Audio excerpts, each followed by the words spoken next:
This podcast is brought to you by Montecatini Eating Disorder Treatment Center, based in Carlsbad, California. Guys, I am so excited to be partnering with Montecatini for not one, but two amazing events in February. First up is the Montecatini Symposium, and I'm so excited to be giving the opening keynote address. I hope if you're a helping professional, you can join us for this day of connection, learning, and growth. And the best news is it's only $15 in advance.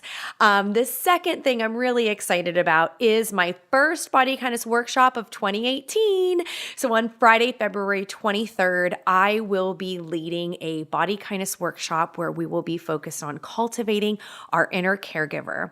And the theme is called Live with Ease. So if you are near or can get to Carlsbad, California on Friday, February 23rd, I hope to see you there. For more information about both of these events, please visit bodykindnessbook.com/events. That's bodykindnessbook.com/events.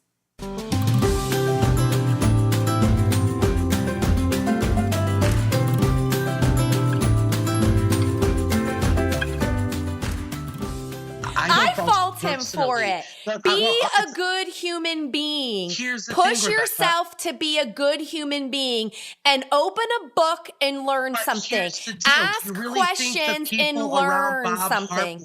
Are trying to get him to evolve when his stance on health has made everybody around him money. I'm not saying it's right. I completely am. Well, that's unmistakable. That was me and Bernie Salazar getting into it a little bit, kind of heating up the room over our feelings about Bob Harper and his sort of fake concern about body shaming and weight shaming. I'm just not having any of it. And you'll hear that full discussion in this episode. What I'm really excited to share is that Bernie and I, for the first time, interview a guest together. And it's actually Ruth Bader Ginsburg's personal trainer. So his name's Bryant Johnson. He's a certified personal trainer, and he trains several of the justices. And his new book is called The RBG Workout, How She Stays Strong and You Can Too. And we just had a lovely, wonderful, brief conversation. And honestly, if you are looking for a resource from a trainer that's actually going to help you focus on taking care of your body through fitness, I would much more trust this little book I'm holding in my hand than what Bob Harper is saying. That's just how I feel until I see him actually practicing what it means to not body shame and practice body kindness. That's how I feel.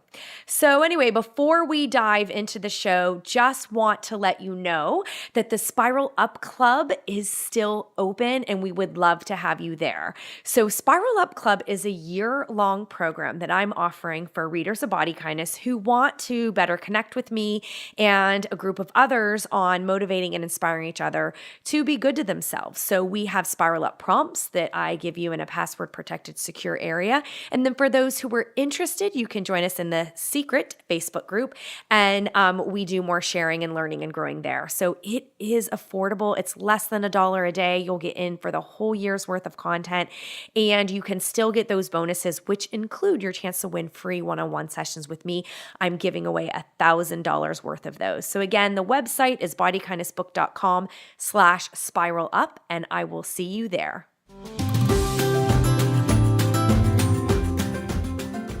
Hey, Bernie, how you doing today? Rebecca, I am doing great because I get to speak with you and all of our listeners out there, but I am feeling under the weather. If you can't tell by my voice, I feel almost like Tone Loc for anybody who's a old school rap fan there. Funky Cole Medina. Funky Cole Medina. So bear with me, but I might spot out a couple of those lines here and there because I find it to be a little bit amusing. Yes. I love some old school music.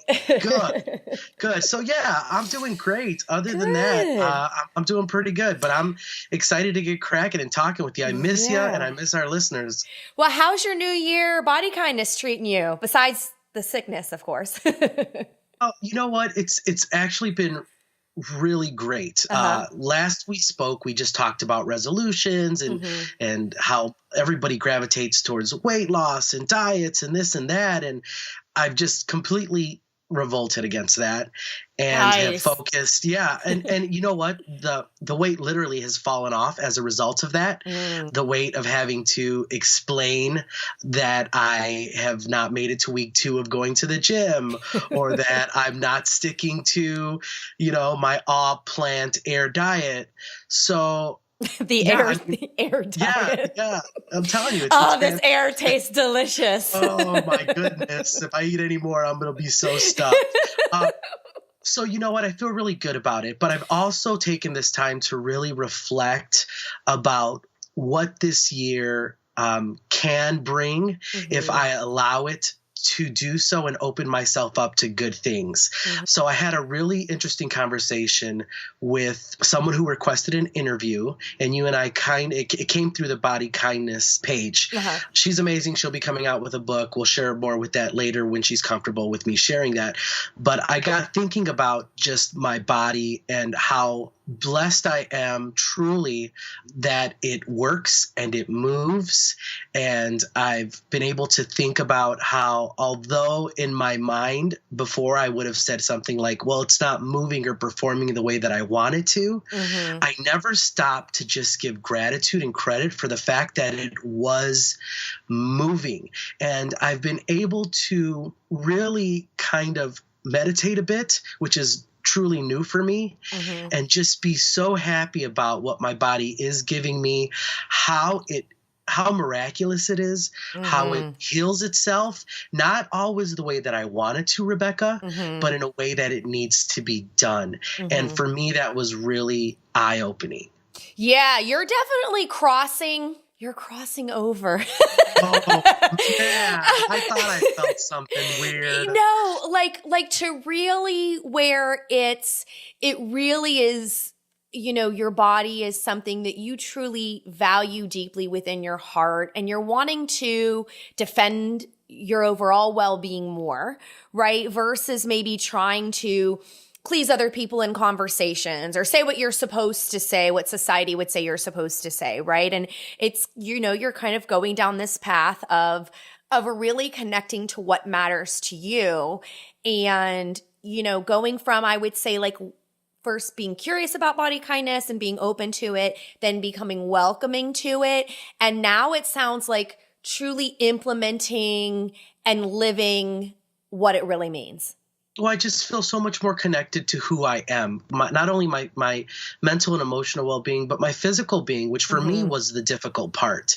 I felt that I was fortunate enough to be raised by an awesome woman who allowed the space for it to be okay for me to be in touch with who I was emotionally, but physically being bombarded by what society sees as, acceptable or in vogue, and me never really fitting that mold really beat me up growing up. Yeah. And even conversations from loving family members, were colored by that societal viewpoint on body and body type. So I really feel like I definitely have crossed over, and I continue to do the work to do that. It's not easy. I fall into little pitfalls here and there of, wishing my body would move this way, or why can't I do this anymore? Or, gosh, why doesn't it look this way? And then I just am able to gather some of the tools that we've developed, or that I've developed through our conversations, and kind of come back and just be kinder and understand that this is a journey, that I really am so much better off where I'm at now. And as a result, I'm finding the way that I move my body to be more enjoyable. Like after my experience on the show and after the show and even before the show, I found moving my body as a chore. It was a work out. And if it was work, I was out. Like, I don't want to be part of that. And since it's going to be that hard, count me out. Yeah, forget that. I just put in some hours where I got paid, and you want me to work out for free? No way. So now I'm able to enjoy the way that my body moves.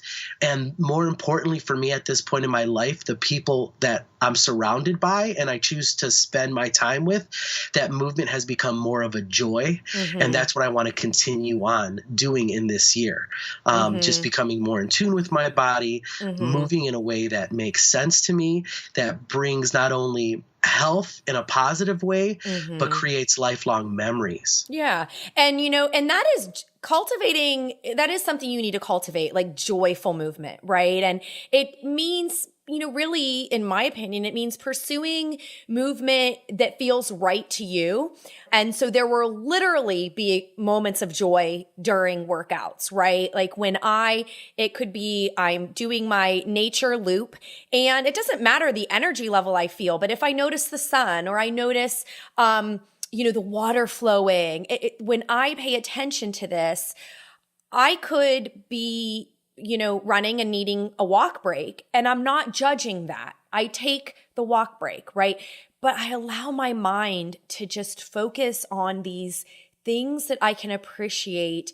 And especially nature allows us to do that really nicely. And so it doesn't have to be resist the workout because this is going to suck. And you go out and it doesn't mean, joyful movement. So now it has to be easy and I have to be happy the whole damn time, right? It's like, no, you're still looking for external rules, right? It is this sense of sometimes you do need to give yourself a nudge to get movement in, but you adjust the length of time or what you do because that's what you need in that moment. See, and I'm glad you brought that up because I'm somebody who, you know what? And I don't think my listeners get this from our podcast, but I'm highly competitive with myself, and with others at times. And I think that, there's this feel that being a body kindness advocate and, really being in tune with yourself kind of doesn't allow for that competitiveness. And for me, that hasn't been the case at all. I think that what has changed is something that you hit on, which is where if I'm doing what I deem to feel or be an intense workout that day,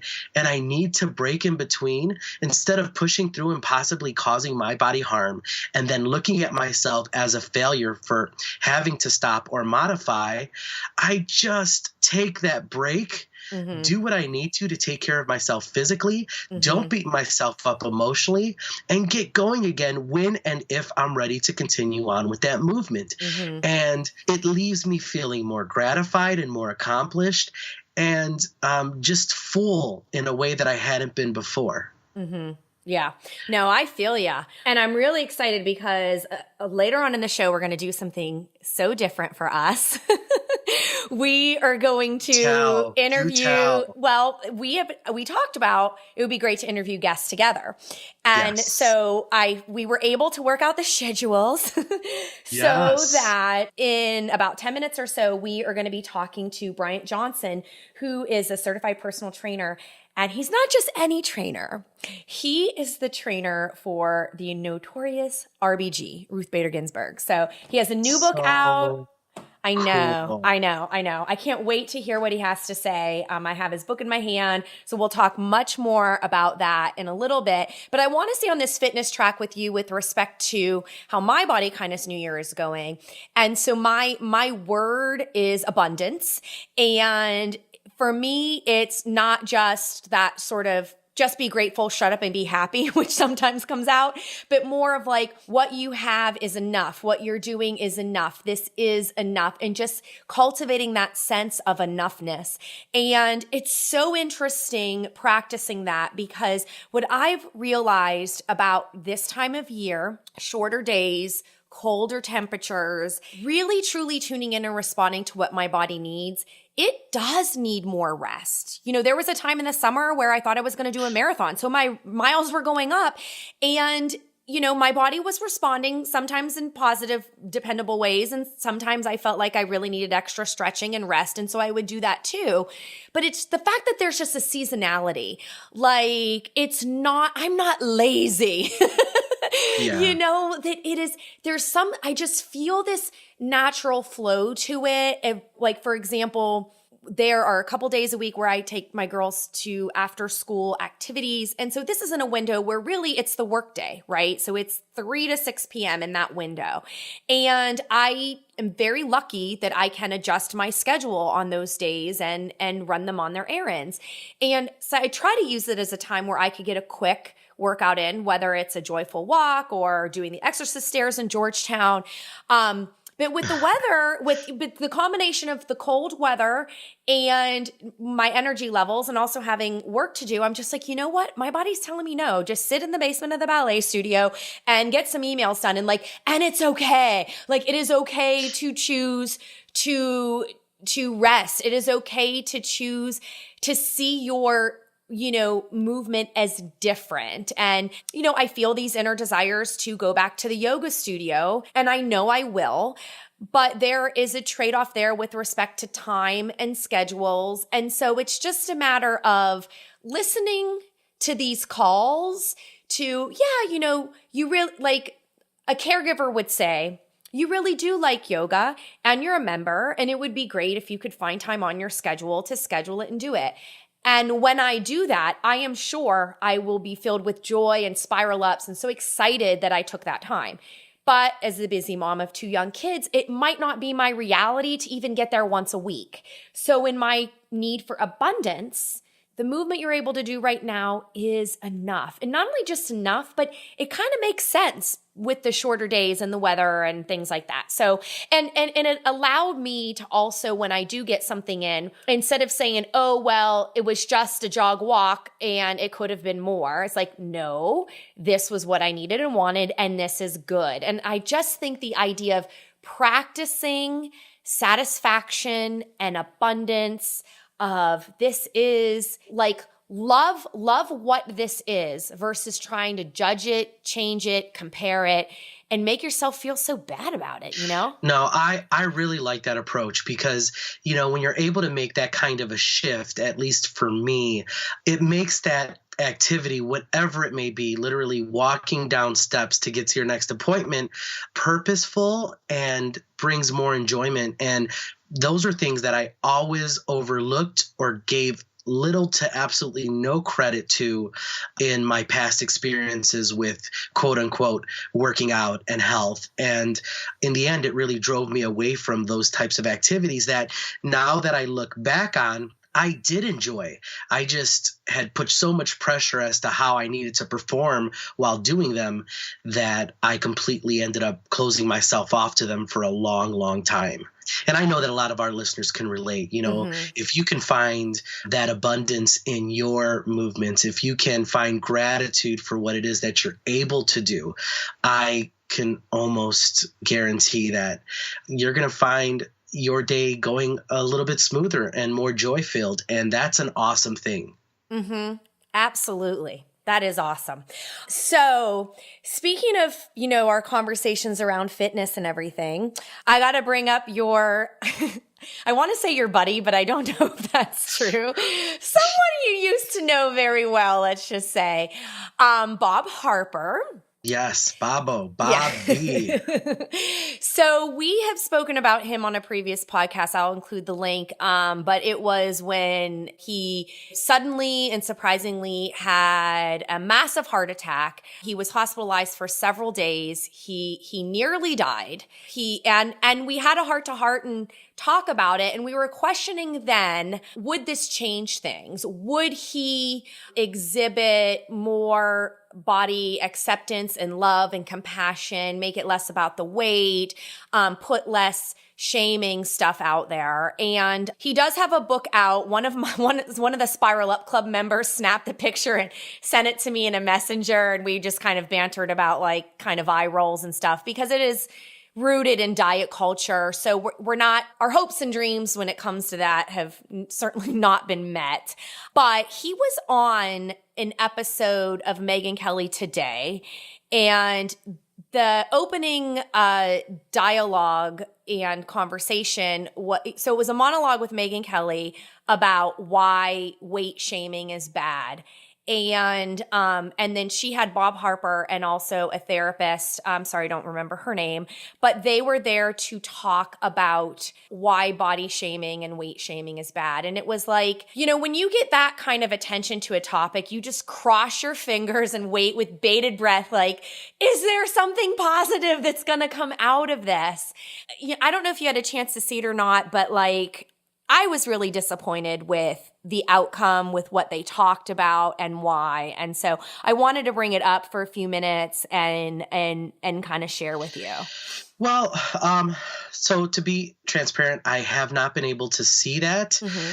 I do know that Bob is out with a new book. I'm going to go ahead and start off by saying I'm glad that he is alive and recovering and well. Rebecca, you know me. I'm always throwing love at everybody.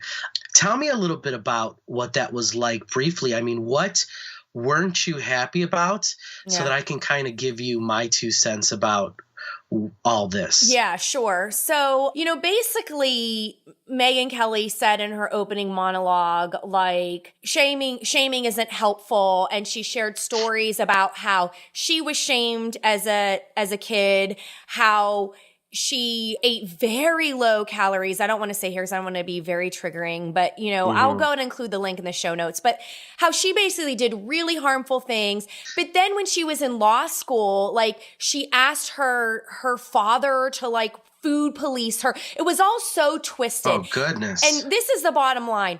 Bob, he never, like, if I could like, well, whether it's be the guest or be the puppeteer of like what I wanted to hear was fat is not bad. I wanted to hear fat is not bad. Fat people are not bad people. And instead what I'm hearing is like, don't be a douche, don't be a dickhead type of a thing. Yeah. But still it's veiled in there's something wrong with your body that needs fixed and it's not better until you take up less space. And he literally said, shaming is wrong. Something like, I prefer, quote, firm kindness. Stop it. Stop. Like firm kindness. Firm kindness. Sounds like a movie from the 80s. So here's the thing. I mean, having spent the limited amount of time that I did with Bob on the show, because he was my trainer initially, then I got traded to Jillian's team and all that wonderful gameplay TV stuff. I know Bob from behind the scenes, the brief time that I got to spend with him. He's a great guy, smart guy, fashion forward, just a tough guy. So it doesn't surprise me that he's necessarily it's evident that he's been shaken by his experience, but it doesn't surprise me that he's still, although he seems to understand that no longer is really what I guess keeps people healthy by shaming them. Mm-hmm. He still seems to be rooted and grounded in what he has always been, which is, I mean, let's get healthy by losing weight. You are going to be a better person and live a better life if you are smaller and quote unquote able to do 20, pull-ups. I don't fault him for that. I do wish he would see the bigger picture. Mm-hmm. I know Rebecca just rolled her eyes, everybody. I fault him for it. Be a good human being. Push yourself to be a good human being and open a book and learn something. Ask questions and learn something. Are trying to get him to evolve when his stance on health has made everybody around him money. I'm not saying it's right. Bob Harper is responsible for Bob Harper, and he is responsible for every word he says. And make no mistake, he is applying shame and stigma and saying, well, this isn't shame. Firm kindness makes no freaking sense at all. I agree with that. That's pretty horrible. Right. Firm kindness. All I'm saying is plenty of people get sucked in to this. This is body positive and weight loss. That is a lie. You cannot have the two together. It's about giving up control of weight and bodies. It is about being good to yourself. It is about connecting to that caregiver within and making, Listen, you can change. I'm on board with what you're saying. The thing that I'm pointing out is the fact that I doubt that there are people unfortunately, in Bob's circle that are having meaningful conversations like the ones that we are having around what it means to truly be kind and be body positive. I think that he's reading the clippets, the snippets, the things that he knows he needs to say in order to continue being on the top of whatever this game that he feels is, and not diving into it enough. I think somebody called, "Hey Bob, you want to come on Megyn Kelly today? It's about weight shaming. Can you say a soundbite?" It's true. It's almost like a politician saying, like, "Do we want more funding for schools?" Of course we do. Mm-hmm. And of course I get that. I am frustrated, and you know that I'm even keel, and I think our listeners can tell in our voice. Damn right, Bob. Like, it's time to come out and get mad, Bernie. Get mad. Come on. Our good bodies. And you're right. I am disappointed in the fact that he hasn't been able to verbalize that and truly bring about change. Yes, but I do know in some weird outsider way how warped Hollywood is. And that's what I'm saying. You are who you surround yourself with. And I struggled for a long time recovering from my experience on that show, mentally, physically, and emotionally. Yeah. But I was able to seek out people who truly gave a crap about what health was and start surrounding myself. And even then I've been overcoming my barriers and my viewpoints that have been instilled with me or in me by a society who's just fudged. Yeah, I know. And I know you're still catching up on Ijoma Oluo's podcast. So when you listen to that, then connect the dots to this conversation about the system, and the system is hard to change. I listened to some of it, and here's the truth. Bob Harper cannot, no matter how much he has worked with overweight people, put himself in their place. You can't, Bob. Right. So he has to listen to them and center their voices. Place, but you can't. Right. So yes, I'm also putting into play the fact that he's coming from his perspective. And yes, I may be more forgiving than you, Rebecca, but don't get it twisted. I definitely am saddened and mad that we haven't had someone who's in a position like Bob's or Jillian's or any of your other fitness gurus out there to really come out and have the cojones to actually start speaking what we know works and what's healthy for everybody. Yeah. And to be fair, you haven't watched it yourself, and now you probably don't have objective eyes because you have the Rebecca rant. But I'll share the link and you can watch it yourself, and we can discuss it in the podcast group on Facebook. But we do have to turn the heat down a little bit and call our guest Bryant. So let me tell you a little about him. Bryant Johnson spent over 30 years in the United States Army, with 12 of those years as a member of the Special Forces Airborne Unit. That's some big guns. For over 19 years, he's been a personal trainer to various military and civilian personnel, including high-level federal court officials, justices, judges, attorneys, and clerks, including my shero, the notorious RBG. I'm so excited to give him a call, so let's do that. Hey, Bryant, thank you for joining us on Body Kindness. Welcome to the show. Thank you so much for having me. I really appreciate it. Yeah, well, Bernie and I are really excited to talk to you. I'm holding your book in my hand, and I just love it because I feel so much almost closer to God, if I could say that, because I am one step closer to my shero, the justice with the mostest, Ruth Bader Ginsburg, because you're her personal trainer. That is correct, and I am honored and humbled to have been that close to your God.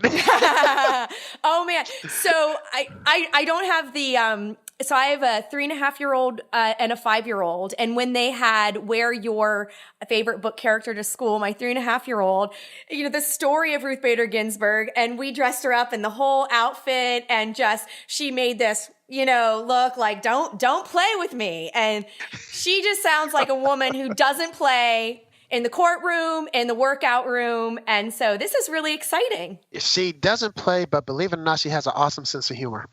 I love to hear that. First of all, Bryant, hello. I'm thrilled to be speaking with you too. I'm also the father of a 2-year-old little girl.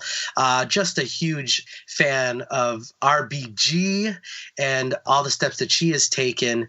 And I think it's really fun to talk to the person who has to, I guess, in essence, kind of tell her what to do for a little bit. How does that go? How does that? I am very clever in how I suggest things for her to do. Do share, because this could be helpful to a lot of men worldwide, period. Dealing with powerful women. This is great. Not dealing with, coexisting and surviving. How about that? Well, the key to it is suggesting some things to help them to help themselves. You never tell them what to do. You always suggest these things will help. And that is our relationship with the justice. And since it's been so many years, I always tell as a justice, I always have your best interests at heart. Right. And please, every day, I'm so glad you're there, keeping her healthy and strong and on that bench, because she is just a gift to our world, you know? She is truly that. I remember we were talking about the T-shirt Super Diva. And I remember she was telling me that how she got that T-shirt. She says, well, the Washington Opera gave it to her. And she said, if you're a part in the opera, you're called a supernumera. And if you're the highest female in that part, you're considered a diva. And so she was trying to convince me. She was like, so see, really, I was a super diva. And I looked at her. I said, no, Justice, you still are, because of the influence that you have on young women, girls, people of all ages, and the rights that you fought. I said, you show up, you grind, you put in the work. I said, you are the example of a strong woman. You are that super diva. So you're still a super diva. And she kind of smiled and, it was nice though. Oh yeah. I mean, it's just so amazing to be, to know the history of how she fought all through college and even couldn't get hired right away, even though she graduated tops in her class. And just from an early age, thankfully, her mom really cared about girls should get to do everything boys should get to do. And way back then, it's still hard today, but back then it was unheard of. So I just think that she's a wonderful gift to all of us. And it's so great to know you and to know that, she is taking care of her body, even though she is really busy. And that's one of the great things that I loved about the book that you did was, so just to tell people a little bit about it, it's divided into 3 key parts. So there's a warm up, strengthening exercises, and a cool down. And I love that you focus on warming up and cooling down, because we know that those are the first 2 things that people take out of the workouts. But you put them in the book as 2 of the 3 key parts. You want to talk a little bit about why that is so important to do? I try to explain it. I use an example like your muscles are like taffy. And if you have taffy in the refrigerator, you take it out of the refrigerator and you try to stretch it, taffy is stiff and it's going to break. Your muscles are like that. So if you leave taffy out and let it sit in the room temperature, and then it'll be more pliable, more stretchable. Well, your muscles are the same way. If you just kind of work out a little bit, just kind of warm up, let the blood flow through the body, the muscles will start warming up. You do exercises, get the joints all loosened up, then you're ready to do it. So my objective is always trying to help my clients to help themselves, not hurt them. See, I love that. And you know what, Brian? I think your story's incredible as well. You are, and thank you so much, a military man. You've provided service to our country. I think that's fantastic. I also see that you have had experience with strong women. So not only are you RBG's workout trainer and fitness guru, but you also are Justice Kagan's. Am I correct in saying that? And you have very strong women in your family. So, do you feel that that's kind of prepared you for this role? Or, tell me a little bit about that. not just Justice Kagan, but there are several judges on the district court who I also train who are very strong women. As a matter of fact, the one judge who referred me to Justice Ginsburg was Judge Kessler, and she has since retired from the bench. But these are all examples of strong women. My grandmother is probably my biggest example because my grandmother was deaf, but I grew up with her. But her being deaf never stopped her from doing anything. We communicated by playing charades, or she read my lips. And so she was consistent about always doing whatever she needed to do. Justice Ginsburg is that same way. No matter how much work she has to do, when we're scheduled, she shows up. She can have 1 hour of sleep. She still shows up. Oh my goodness. And so her consistency and doing what she's doing. And we've been training since 1999. See, it's becoming new to everyone now, but we've been doing this for a long time, quietly, consistently working out twice a week. See, and I love that, Rebecca. I know this is probably what you were alluding to. I mean, if someone like Justice Ginsburg can find the time to move her body, and as you put it, Bryant, show up, that to me is amazing, fun, and just so inspirational. I love it. Yeah. I mean, I think for me, it communicates that you are a priority too, and you value your well-being. And look, we also can acknowledge that there are people who are working 2 jobs to make ends meet, and they've got families and kids, and time is super, super scarce. And it could be that what they're doing is something that is a 10 or 15 minute joyful walk. So different people are going to have different resources to be able to invest in their well-being and in their exercise. But I think what Bryant's example is showing is that the consistent commitment to yourself, you can always change what you do. Like, have you ever adjusted, like you went in with the plan and then you realized you needed something else and you were flexible to that? This is how I do the Justice. I have 3 A's that I do. When I see her, our greeting is, "Hey, Justice, how are you doing?" That's my assessment. It's either I'm okay or else I had an hour's sleep. So that's my assessment. From that assessment, I adjust the workout. And then as we start going through the workout, I have to adapt the workout depending on how she's doing. And so that's always the case with any client or anybody. I assess, adjust, adapt, and you always do that. So you're looking at the Justice. I've had her through her first bout of cancer, colon cancer. Then I had her again when she went through pancreatic cancer. Different others. So once again, it never was about not working out. I had to assess, adjust, and we adapted the workout to what she could do. And so it's all about just doing something and just showing up. See, and I really love that you shared that, the whole assess, because I think that there's so many of our listeners, and I know there's so many people, Bryant, that you come across that leave that step out, just like they leave that warming up and cooling down out, they leave that out. And I think that that's such a great thing that you just shared with us. So I congratulate you again. And I just want to comment really quick because I'm very visual. Your book is visually stunning.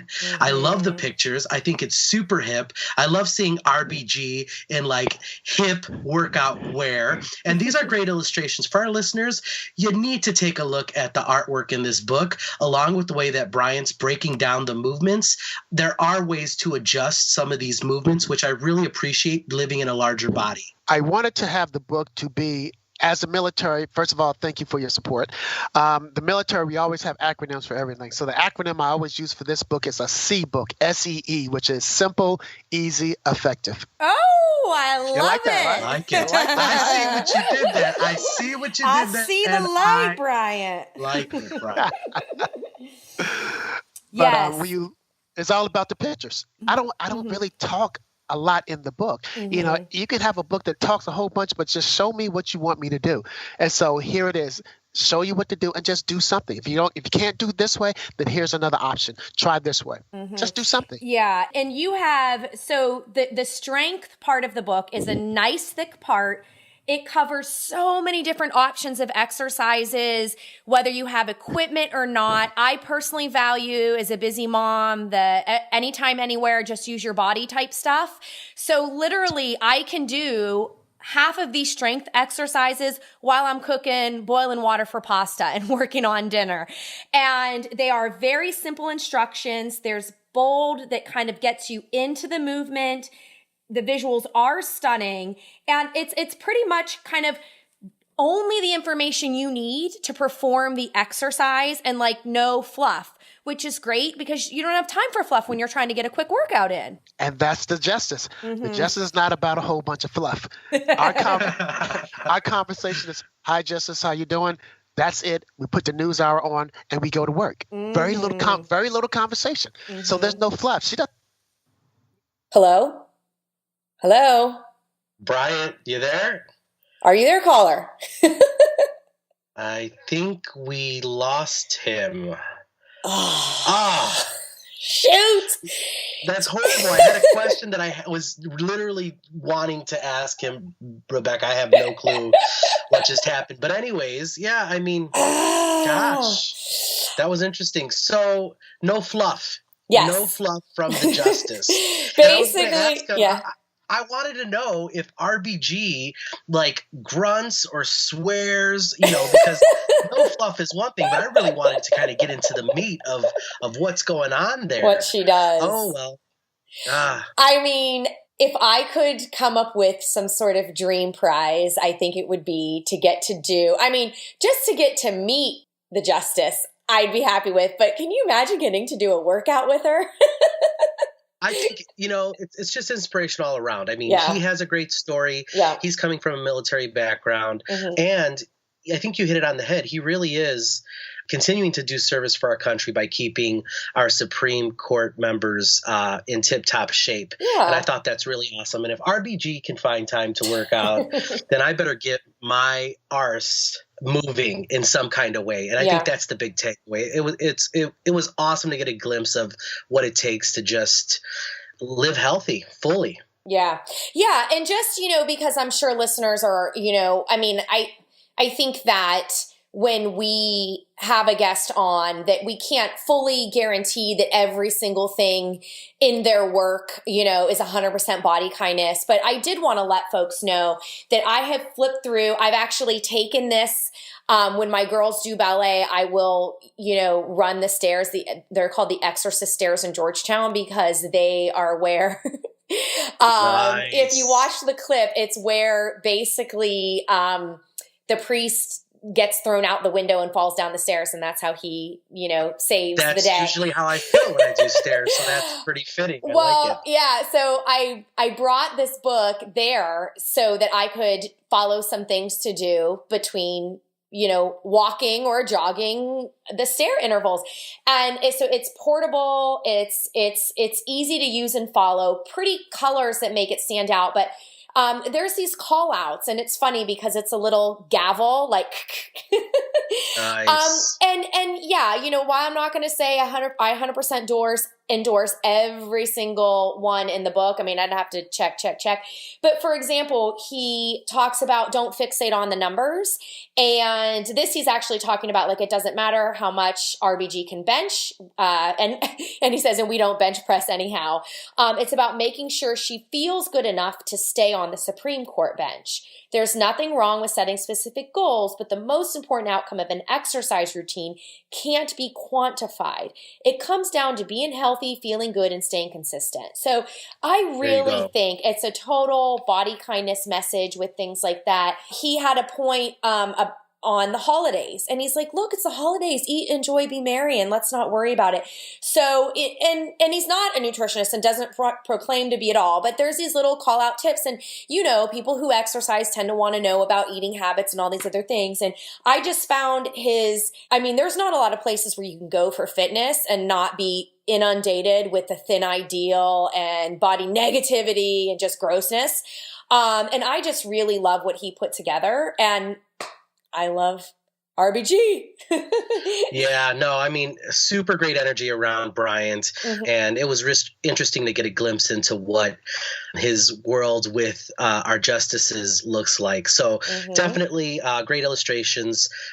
Where can they find this? Is it just online, bookstores? Yeah, Bryant Johnson, RBG Workout.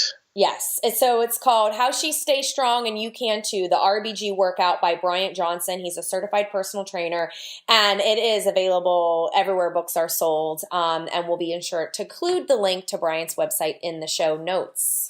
Awesome. And Brian, I know you can't hear us and you cut off, buddy, but thank you so much for that awesome interview. And Becca, what's next? What's next for us? What's going on? Ooh, is this getting serious? Well, I think we Are just we had taking the next step? we had our first on-air spat, right? So I just want to make sure we're in a good place. You. Yes, right. So yeah, what's coming up for us? Yeah. I know that that it's technically your profession birthday month. It is. In What is March. this? So if Fancy is our Super Bowl, I guess could it be our March Madness? I don't know if that would fit, but yeah. So March is National Nutrition Month. It's kind of a big deal, and so I tend to focus the podcast on nutrition focused topics. I'm really excited what we're gonna be bringing that month, but you and I are going to start with having a conversation about food. So I am really looking forward to diving in. We've already started to ask listener questions, and if you're just tuning in now, if you haven't seen any of our other inquiries, then you're probably not in our Facebook group yet, so get on in there. If you search on Facebook, Body Kindness Podcast, let's talk about that show, you'll see questions in there asking about your most burning food and nutrition related questions. Ask us anything. I am really hoping that we can focus a dialogue around the juxtaposition and, sort of, the way I've been framing it lately is all the different things that diet culture stole from us, that we want back. And food is a huge part of it. Oh, great. And, for me, I finally feel just more comfortable having this kind of conversation for a long time, especially with my experience and the ups and downs that I've experienced, not only physically, but in my thinking. I'm really looking forward to this next episode. And for our listeners out there, please, like Rebecca said, nothing is too personal. I know that you may be thinking of things. Let's all get on the same page and let's address some of your concerns, ideas, shout outs, celebrations, victories, whatever it may be. Yeah. And they can email you. Bernie at bodykindnessbook.com. Yes, Bernie at bodykindnessbook.com. Please use it. I want to make sure it works, guys. Will you email back, though? Yes, I have, and okay. I will make it a point to make sure to do that. But, cool. Yeah, and I'm Rebecca at bodykindnessbook.com. And we're both in the Facebook group, so you can ask there as well. And yeah, we will get talking with these sort of, the nuance of food and nutrition and well-being when it's so, been kind of robbed, taken away and reframed by diet culture and what we can do instead. Because I just think it's ridiculous. Like, you're going to eat fruit as long as you like fruit, right? It's not. I'm telling you, Rebecca, if you keep rambling on, I'm going to jump in because I have some. I'll give you 1 minute. I'll give you one minute as a tease. All right. Here's the deal. The reason why I feel more comfortable this go around talking about food is because I stopped judging myself based on what I was putting in my mouth. And what's really interesting is that I've circled back around to enjoying food that I really had developed an unhealthy relationship with. And I'm not talking about the sweet stuff or the quote unquote fatty stuff. I'm talking about what nutritionists would deem healthy foods. I hadn't really had a salad in a couple of years, as horrible as that sounds, because that's what I lived off of for so long, just trying to maintain something that wasn't maintainable. I love it. Now, see, I just want to keep talking to you, but we are going to hold off. We are going to savor in the theme of this fitness-focused podcast. We are going to take our listener questions. You did give me an idea about listener stories. So let's also gather some stories from folks. If you feel you've been able to reframe the meaning of healthy eating, and exactly what you said, right? Like, I'm not judging myself anymore. So I know there's a really powerful, helpful story in there. There better be. So I'm going to get it next month out of you. All right. Well, on that note, I hear the kids in the background. I know my little one's getting ready to. Okay. It's really jump time on. to cut. Okay. All right. So, Isla, come on. Okay. Well, we'll see. All right. Say hi to Bernie. Hi, Isla. And this is what's so great, everybody. To all our listeners, the truth is we have our responsibilities, our children, our significant others, our jobs, our pets, gosh, everything. But it is important that you put yourself first and that you're kind to not only yourself, but to others. So until our next episode, be kind. Talk soon. All right. Take care, Bernie. Bye. And that's our show. Let's continue this conversation in our Facebook group. Just search Body Kindness Podcast and ask to join the group. We also love ratings and reviews. Please subscribe to the Body Kindness Podcast and give us an honest rating and review. And if you can, tell a friend. If you'd like to support the podcast for the 2018 season, please donate at gofundme.com/bodykindness.